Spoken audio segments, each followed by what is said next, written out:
నమస్కారం.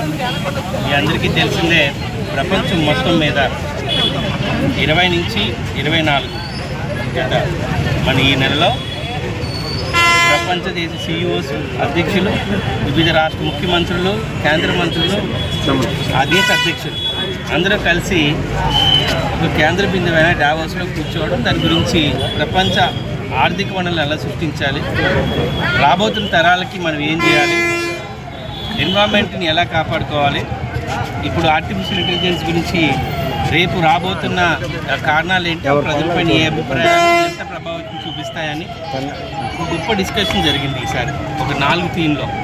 అయితే అందులో కూడా నేను భాగస్వామ్యం చేయడం, పాల్గొనడం పార్వతీపురానికే గర్వకారణంగా చెప్తున్నాను నేను. ఎందుకంటే ఎంతో అరుదుగా వచ్చే అవకాశం అది ముఖ్యమంత్రులకి, మంత్రులకి, అది అందరి మంత్రులకు కూడా రాదు.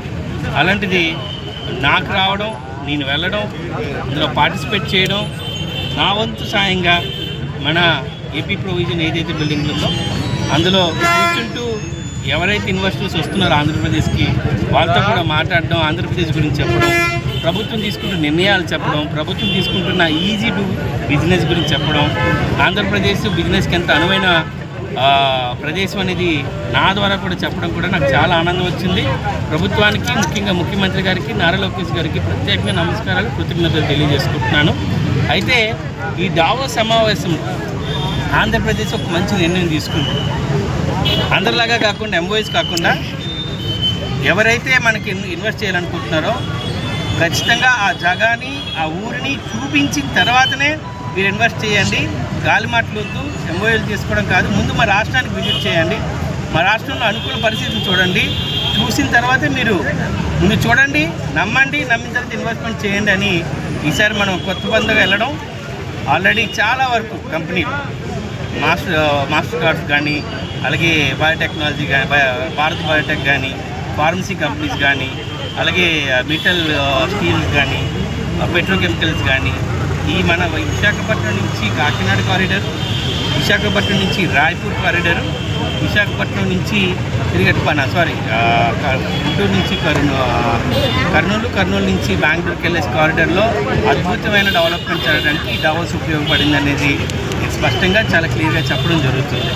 సో ముఖ్యంగా మనలాంటి వెనుకబడ్డ ప్రాంతాల్లో పేరు కూడా తెలియని వాళ్ళకి నాకు దేవుడు, ఇక్కడ ఉన్న కార్యకర్తలు, అలాగే పార్టీ పెద్దలు అవకాశం ఇచ్చున్నారు. పార్వతీపురం గురించి చెప్పే అవకాశాన్ని ఒక ఎమ్మెల్యేగా నేను అక్కడ చెప్పుకునే అవకాశం కలిగించడం చాలా ఆనందానికి, భావోద్వేగానికి కూడా గురవడం జరిగిందని మీకు తెలియజేస్తున్నాను. Thank you. అవకాశమైంది. ప్రపంచంలో ప్రతి ఒక్కరూ ప్రయత్నిస్తారు అక్కడికి వెళ్ళాలని. అలాంటిది మన ఊరికే రిప్రజెంటేషన్ రావడం, ఇది పార్వతీపురానికి అదృష్టం అని చెప్పాలి. ఎందుకంటే నేను డైరెక్ట్గా పార్వతీపురం ఎమ్మెల్యేనని చెప్పుకున్నాను, నా ఇంట్రడక్షన్ అదే. సో పార్వతీపురం అంటే ఎక్కడ ఉంటుంది అంటే కొంచెం బ్రీఫ్గా చెప్పేవాడిని. సో మన ఊరు ఇక్కడ ఉంది అని ప్రపంచంలో ప్రతి ఒక్కరికి తెలిసే విధంగా గట్టిగా అరిశానండి. అక్కడ పార్వతీపురాన్ని ప్రపంచ దృష్టికి తీసుకువెళ్ళారు మన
చూడు.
Gracias.